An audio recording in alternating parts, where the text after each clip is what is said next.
Welcome to exam cracker. दोस्तों, मेरा नाम विनय पांडे है और आज हम लोग एक बहुत ही इम्पोर्टेंट टॉपिक कवर करने वाले हैं जिसका नाम है नोबेल प्राइज़। तो नोबेल प्राइज़ के बारे में जो भी आप सोचते हैं कि ऐसा कि नहीं, पूरा डिटेल आपको बताया जाएगा। इस चैनल पे सिर्फ वही चीज़ें बताई जाती हैं जो एग्ज़ाम पॉइंट ऑफ व्यू से इम्पॉर्टेंट होती हैं या फिर जिसका कॉन्सेप्ट रहता है जो कि आपको याद करने में, कॉन्सेप्ट को याद करने में मदद करेगा। तो आइए चलते हैं हम अपने स्लाइड की तरफ। दोस्तों, अगर आप हमारे चैनल पर पहली बार आए हैं तो आपके वीडियो के नीचे जो रेड कलर का बटन है उस पर क्लिक करिए ताकि आप हमारे अपकमिंग वीडियो कोई भी है एक नोटिफिकेशन आपको जा सके।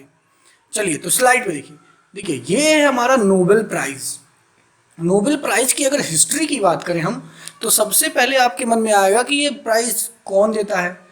तो बड़ा सभी जानते हैं कि अल्फ्रेड नोबेल थे। अल्फ्रेड जिनका नाम था नोबेल, इनका जन्म जो हुआ था वो हुआ था 1833 में। कहाँ? स्वीडन के स्टॉकहोम में। स्वीडन के कहाँ हुआ था? स्टॉकहोम में। पता है आपको इनका जन्म हुआ था, कोई बहुत बड़ी बात। इन्होंने जो मेन काम किया था इन्होंने किया था 1867 में डायनामाइट की खोज की थी। क्या खोज की था इन्होंने? डायनामाइट की खोज की थी। ये इंपॉर्टेंट है, ये कई बार आया भी है एग्जाम में, आप इसे याद रखिएगा कि 1867 में इन्होंने किसकी खोज की थी? डायनामाइट की। अब डायनामाइट क्या? डायनामाइट एक विस्फोटक होता है, ठीक है, बॉम्ब बनाने में बारूद से बनता है, तो काफ़ी विस्फोटक था। अब तो उसकी इंपॉर्टेंस उतनी नहीं रही, हालांकि अभी भी है, लेकिन हाँ, जब अब सोचिए 1867, आप समझ सकते हैं कि आज से मतलब 150 साल पहले की बात हो रही है, तो कितनी इंपॉर्टेंस इसकी रही होगी। तो इन्होंने इसकी खोज की, काफ़ी उस समय विध्वंसक था। जो इनकी डेथ होती है वो हो जाती है इनकी, ये भी इम्पोर्टेंट है, 10 दिसंबर को। कब? 1896 में। 10 दिसंबर 1896 में इनकी डेथ हो जाती है। तो आपके मन में आता होगा और किसी के मन में आना भी चाहिए ये कि इतना विध्वंसक इन्होंने बनाया था जिसके लिए मतलब हमेशा बारूद से खेलते रहते थे। और इन्होंने जब प्राइज किया तो इन्होंने प्राइज उन क्षेत्रों के लिए चुना जो शांति कायम कर सके, जो विश्व के कल्याणकारी के लिए हो। तो किसी के मन में भी ये आता है कि आखिर इन्होंने ऐसा काम क्यों किया, नोबेल प्राइज क्यों दिया इन्होंने, ऐसा क्या हो गया जो इन्होंने काम किया विध्वंसक। और जो प्राइज इन्होंने अपने वसीयत में लिखी वो लिखा कि दुनिया को मतलब अच्छा बनाने वालों को दिया जाए, बारूद बनाने ऐसी चीज़ों के लिए नहीं। तो आइए हम देखते हैं आखिर नोबेल प्राइज क्यों दिया जाता है। देखिए ये क्वेश्चन आपको हमेशा याद रखना होगा ताकि नोबेल प्राइज के बारे में आप जान सकें। देखिए 1888, अब मैंने आपको बताया था कि इनकी मृत्यु हुई थी 1896 में। 10 दिसंबर को आप याद रखेंगे क्योंकि इसी दिन नोबेल प्राइज का प्राइज डिस्ट्रीब्यूशन भी होता है। तो देखिए 1888 में एक खबर ने अल्फ्रेड नोबेल के मरने की खबर छाप दी। इनके मरने की खबर छाप दी, जबकि असलियत में मौत इनकी किसकी हुई थी? भाई की। अखबार में लिखा था, ये इंपॉर्टेंट है, इसी से देखिए एक्चुअली में क्या हुआ था ये तो कोई नहीं जानता, लेकिन ये खबर बहुत हद तक पुष्टि करता है अल्फ्रेड नोबेल की वसीयत लिखने का। उन्होंने, अखबार ने लिखा था, मौत के सौदागर की मौत। और अखबार ने डायनामाइट के आविष्कार की बहुत निंदा की। अपनी ही मौत की खबर पढ़कर नोबेल को क्या लगा? गहरा सदमा लगा। क्यों लगा? उन्हें लगा कि मैंने इतना आविष्कार किया, इतने नाम कमाए, लेकिन लग रहा है मरने के बाद लोग मुझे इस नाम से जानेंगे।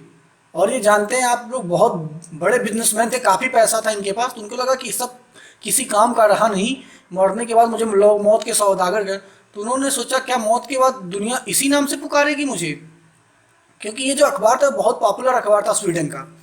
इसलिए उन्होंने एक वसीयत लिखी। कब लिखी? अपने मरने से 1 साल पहले, 1895 में। और एक अपनी संपत्ति का जो बड़ा हिस्सा था एक ट्रस्ट के लिए अलग रख दिया। और आज उन्हीं मौत के सौदागर के नाम से क्या जानते हैं? सबसे बड़ा पुरस्कार। आप जानते हैं नोबेल प्राइज सबसे बड़ा पुरस्कार है। अब इन्होंने देखिए इन्होंने क्या किया, 1895 में वसीयत लिखी, 1896 में इनकी मृत्यु हो जाती है। अब इन्होंने क्या किया था, अपनी जो प्रॉपर्टी थी उसका बहुत ही कम हिस्सा अपने रिलेटिव्स को दिया था। जो इनके रिश्तेदार थे उनको बहुत कम हिस्सा दिया था। तो उनके रिलेटिव्स जो थे इस वसीयत को मानने से इनकार कर दिए। तो ये केस आपका चला लगभग 5 साल तक। और पहला जो नोबेल पुरस्कार है वो दिया गया 1901 में। तो पहला नोबेल प्राइज कब दिया गया था? 1901 में। कब दिया जाता है? 10 दिसंबर को।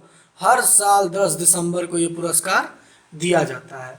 अपनी वसीयत में इन्होंने 5 क्षेत्रों को चुना था, 5 क्षेत्रों को, लेकिन वर्तमान में 6 क्षेत्रों को दिया जाता है।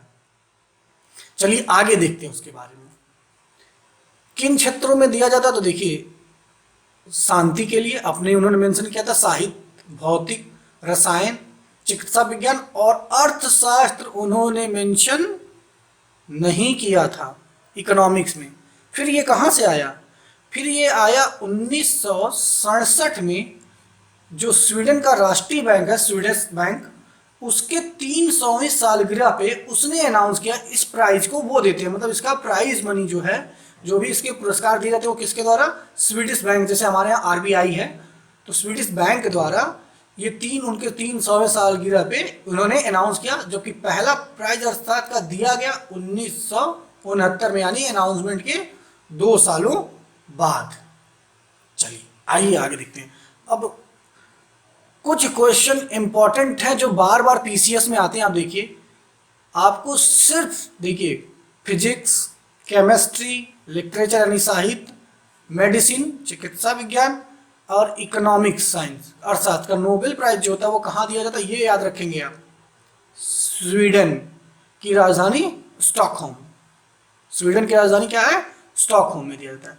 लेकिन जो पीस प्राइज है, और ये बार बार पीसीएस में दिया, देखिए पीसीएस में भी आया हुआ है ये, ठीक है, आरओ में भी आया हुआ है, और जो इसका कानूनगो का जो पेपर पीस कराया था कमीशन ने, उसमें भी ये क्वेश्चन आया हुआ है कि जो पीस प्राइज होती है वो नॉर्वे में दिया जाता है। नॉर्वे की राजधानी ओस्लो है, वहाँ दिया जाता है। आप याद रखेंगे 6 में से जो 6 है उसमें से 5 कहाँ दिया जाता है? आपका स्वीडन में। स्वीडन में। जबकि सिर्फ जो पीस वाला है यानी शांति का जो पुरस्कार है वो कहाँ दिया जाता है? नॉर्वे में की राजधानी ओस्लो में। तो आप इसे याद रखेंगे, बहुत बार पूछा गया है कि शांति का पुरस्कार कहाँ दिया जाता है। आप सिर्फ इसे याद करिए कि शांति का पुरस्कार नॉर्वे के ओस्लो में दिया जाता है, तो बाकी आप 5 अपने आप ही आप समझ जाएंगे कि कहाँ दिया जाता है। अब देखिए कुछ फैक्ट्स हैं जिनको आपको याद रखना है। सिर्फ 2 इंसान ऐसे, अभी ये भी क्वेश्चन आया था, ऐसे जिन्होंने नोबेल प्राइज और ऑस्कर दोनों ही बड़े पुरस्कार हैं। अब सोचिए, एक नोबेल प्राइज और एक ऑस्कर, दोनों अलग अलग फील्ड के हैं, लेकिन ऐसे 2 लोग हैं जिनको ये मिला हुआ है। पहला जॉर्ज बर्नार्ड शाह, 1925 में इन्हें साहित्यिक में नोबेल मिला, और 82 साल के 1938 में इन्हें ऑस्कर का पुरस्कार। दूसरा इस साल ये चमत्कार हुआ है कि बॉब डिलन को मिला 2000 में ऑस्कर, और 2016 में इसी साल इनको मिला है साहित्य का नोबेल। तो याद रखिएगा, बॉब डिलन और जॉर्ज बर्नार्ड शाह, सिर्फ 2 लोग ऐसे जिन्हें ऑस्कर भी मिला है और नोबेल भी मिला है। ये कई बार ये मोस्ट इंपॉर्टेंट आप लिख लीजिए, ये आता ही एग्जाम में है। चलिए कुछ अगले फैक्ट्स देखते हैं। सबसे कम उम्र में नोबेल पुरस्कार आप जानते हैं किसको मिला है? मलाला को। कितने साल में? 17 साल में की उम्र में इन्हें शांति का नोबेल कैलाश सत्यार्थी के साथ इनको दिया गया है। अब देखिए यहाँ जो मैंने पहले ही बताया था, यहाँ लिखा है नोबेल पहले ही कर दी जाती है, जो घोषणा होती है वो पहले, लेकिन दिया किया कब जाता है? 10 दिसंबर को, जब इनकी पूर्ण तिथि होती है। अल्फ्रेड नोबेल इसी दिन मरे थे, आपको मैंने बताया पहले ही। चलिए अब देखिए इंटरेस्टिंग, एक बार तो पुरस्कार ये किसी को मिलता नहीं है, लेकिन दुनिया में 4 लोग ऐसे हैं जिनको ये पुरस्कार 2 बार मिला हुआ है। एक आप समझ सकते हैं कि एक बार गांधी जी 5 बार नॉमिनेटेड हुए, लेकिन एक बार भी नहीं मिला, और ऐसे लोग भी हैं जिनको 2-2 बार ये मिला हुआ है। और सिर्फ हमें ये नहीं देखना कि 2-2 बार मिला हुआ है, ऐसे कई क्वेश्चन इस पे आ चुके हैं कि पूछता है कि बताइए कि जो नोबेल प्राइज 2 लोगों को मिला उनमें से किनको समान फील्ड के लिए मिला है या समान फील्ड के लिए नहीं मिला है। तो उसके लिए एक शानदार ट्रिक है, आपको याद रखना होगा। मैडम और जॉन क्या है? फ्रेंडली है। मैडम और जॉन, ये ट्रिक है इसकी, आप इसे याद रखेंगे। मैडम और जॉन फ्रेंडली हैं। मैडम से है मैडम क्यूरी। अब याद रखिए इनको किस फील्ड में मिला? फिजिक्स और केमिस्ट्री में, यानी दोनों अलग अलग के लिए, अलग अलग के लिए मिला हुआ है। आप याद रखेंगे, ये भी बहुत इंपॉर्टेंट है कि किनको सिमिलर के लिए मिला है और किनको अलग अलग के लिए मिला है। दोनों दो किसको मिला हुआ है? इन 4 लोगों को। इनमें से 2 लोग अलग अलग फील्ड में पाए हैं, 2 लोग सिमिलर फील्ड में। तो मैडम क्यूरी अलग अलग। जॉन से मतलब है आपका जॉन बर्डीन, इनको दोनों बार फिजिक्स में मिला हुआ है। फ्रेडरिक सेगर, इनको दोनों बार केमिस्ट्री के लिए मिला हुआ है। और लिनस पॉलिंग एक बार केमिस्ट्री के लिए और एक बार पीस के लिए।